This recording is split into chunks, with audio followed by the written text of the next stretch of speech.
তবে এখন কি হবে অলক্ষীর? কি হবে মানে? ওর কি বা হতে পারে?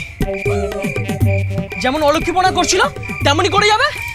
বিষ্টু ওসব কথা বলিস না। আরে সামলাতে পারবি না।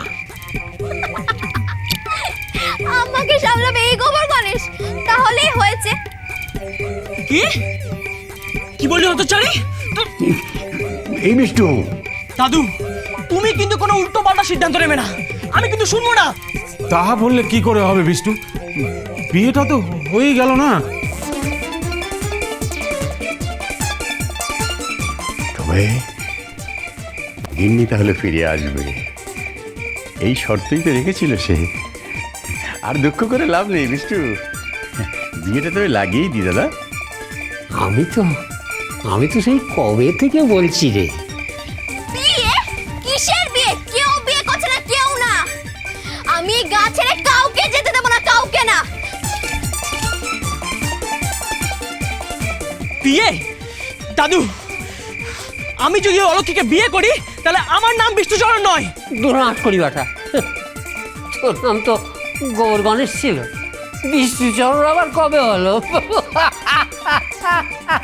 বড় দাদু আমি কিন্তু একটা কুরুক্ষেত্র বাঁধাবো।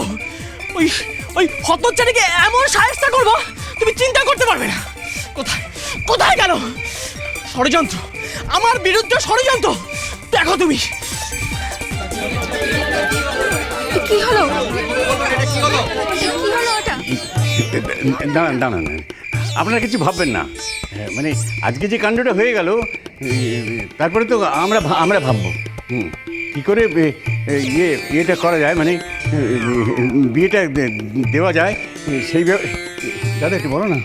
আর বলার কি আছে রে, বিষ্টু নিজের লক্ষ্মীকে পছন্দ করে নিয়েছে, হয়ে গেল। আর কি, আর বলার কি থাকতে পারে? হরি কাকা একবার ভেবে দেখুন, অলক্ষীকে তো বউ করে ঘরে নিয়ে যাচ্ছেন, এরপরে একবার ভেবেছেন? হ্যাঁ দাদা, মানে এই অলক্ষী কার্গিলে গেলে কি হবে সেটা ভেবে না আমার বুকে করে ধরপড় করছে। কিন্তু মা কালীর ইচ্ছা, গিন্নির ইচ্ছা, অলক্ষী দিয়ে অলক্ষী কাটাও। দেখি অলক্ষী দিয়ে অলক্ষী কাটানো যায় কিনা। ওগো ঠাকুর, আমার কথা শুনেছেন গো? সামনের পূর্ণিমাতেই আমি সিন্নি চড়াবো ঠাকুর। আরে ও মিনতি, সিন্নি তো তুমি চড়িয়ে দিলে, কিন্তু আসল ঘটনাটাকে ভালো করে শোনা যা। ও ঘটনা শোনার কোনো দরকার নেই, ওই তো। আরে দাঁড়িয়ে কেন? দাঁড়াও, বসো। না বসো। আরে তুমি দাঁড়িয়ে আছো কেন? যাও না, সামনের ময়রার দোকান থেকে কিছু নিয়ে এসো না গো, যাও। ও মা, আমি তো বেরোচ্ছি। এই দাঁড়া, কোথায় যাচ্ছিস মা? আরে এই তো সামনেই, এক্ষুনি চলে আসবো। এত ভাবছো কেন? ও মা তুলসী, এখন বাড়ি থেকে কোথাও বেরোতে নেই। রাতের বেলা তো নয়, দিনের বেলাতেও নয়। তুলসী মামা, এবার একটু ধীর স্থির হও। ধীর স্থির হব? কেন মা? ও মা, তোর যে বিয়ে সামনে ঠিক হয়ে গেছে। আমার বিয়ে ঠিক হয়ে গেল? কার সঙ্গে? আরে ওই তো, তাই তো। কার সঙ্গে বিয়ে? কে ঠিক করলো? হায় কপাল, তুমি এই বুঝলে? আরে আমি কি তুলসীর বিয়ের কথা বললুম নাকি? ওমা, তুমিই তো বললে যে আমার মেয়ের বিয়ে। তা বাপু, অলক্ষীও তো তোমার মেয়েরই মতন নাকি? কি বললেন? অলক্ষী?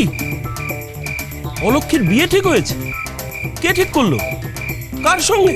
কে ঠিক করেছে জানি না, তবে হয়েছে। এই অটো, উঠবো? অটো, হ্যাঁ, এবার নিজের রাস্তা নিজে মাপো। যাও। আহা, শুনতে দাও না মিনতি, আরে কিছু একটা খবর তো আছেই। আছে তো, ওই মা কালীর মন্দিরে। ও, তুমিও কি তোমার বরের মতো ওই সন্ধ্যেবেলায় শ্মশানের ধারে পাশে গিয়ে ধোঁয়া গিলছো নাকি? বাজে বকছো? আজে বাজে বকছি না গো, অলক্ষীর বিয়ে হয়ে গেল। হ্যাঁ? কার সঙ্গে? কে বিয়ে দিল? কে বিয়ে দিল জানি না, তবে বিয়ে হয়ে গেল। অলক্ষী? এসে গেছি।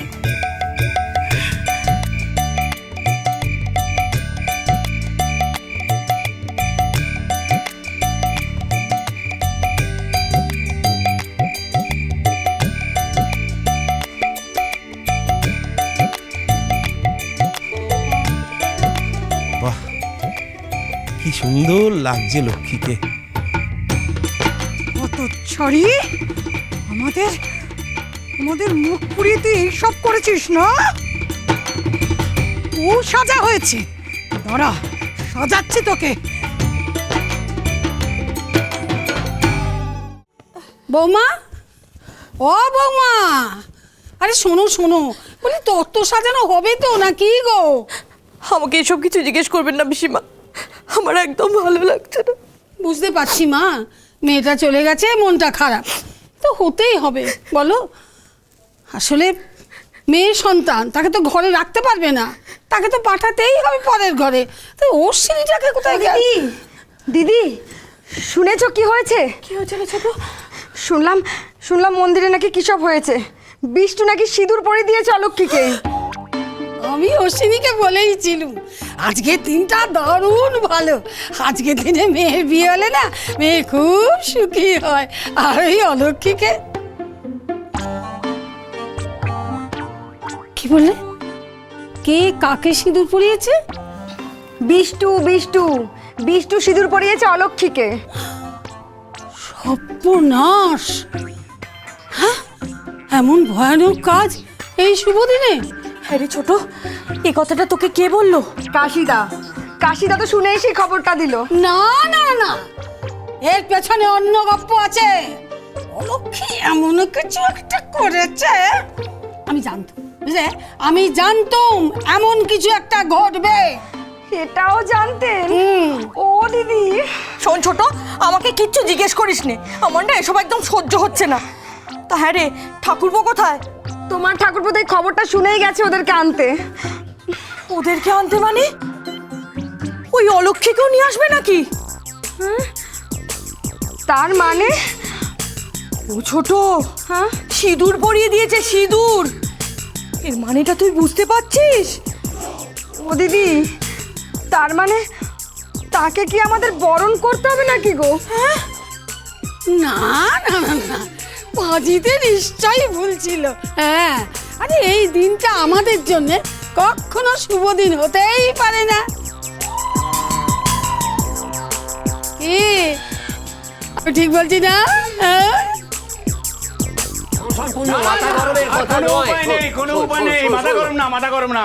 মা কালী যখন চেয়েছে, তার যখন ইচ্ছে হয়েছে, আর কোনো উপায় নেই, ভবিতব্য। হ্যাঁ, ব্যাস, তবে আর কি, পাঠা বলে দিয়ে দাও। এই, এটা কি? আমার পাঠা কেন? এক ছাগলেই বলে কুপকার, তার উপর পাঠা। কোনো দরকার নেই, কোনো দরকার নেই। কেন দরকার নেই? মায়ের সামনে সিঁদুরদান হয়ে গেল, ওকে তো বউ করে আনতেই হবে। না না, সে শুধু মায়ের ইচ্ছেতে নয়, গ্রামের লোকের ইচ্ছেতেও সেটা করতে হবে। গ্রামের লোকের ইচ্ছে মানে? হ্যাঁ কাকা, গ্রাম সম্বন্ধে তো আপনি জানেন না। একটা ছেলে একটা মেয়ের মাথায় সিঁদুর পরিয়ে দিল, ভালো কথা। তো সেই মেয়েকে যদি বউ করে ঘরে না নিয়ে যায়, পিঠে চামড়া থাকবে? সে আপনাদেরও না, আমারও না। হ্যাঁ, তারপর আবার মেয়েটি হচ্ছে অলক্ষ্মী, তাকে বিদায় করার জন্য সব মুখিয়ে রয়েছে। তাহলে তাকে এই সুযোগ কি কখনো ছাড়বে? সেটা বটে, সেটা তবে বটে। হ্যাঁ।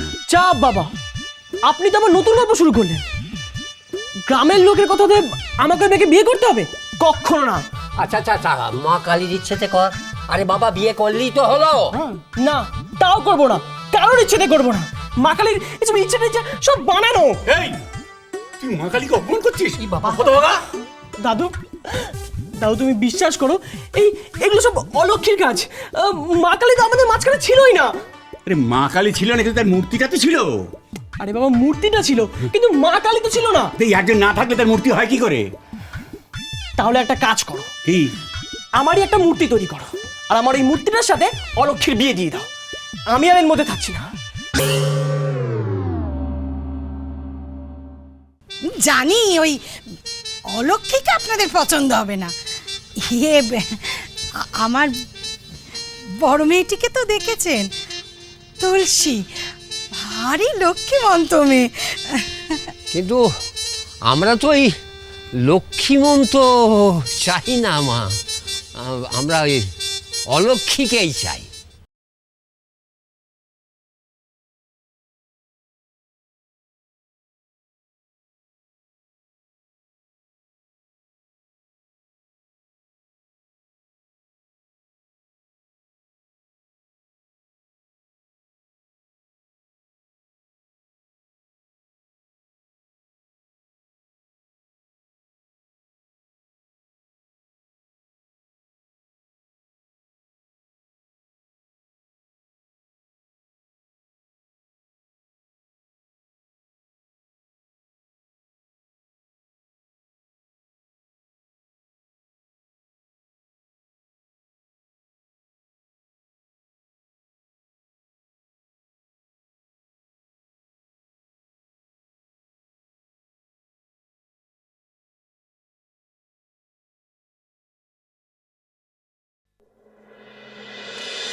সংসার সুখের হয় রমণী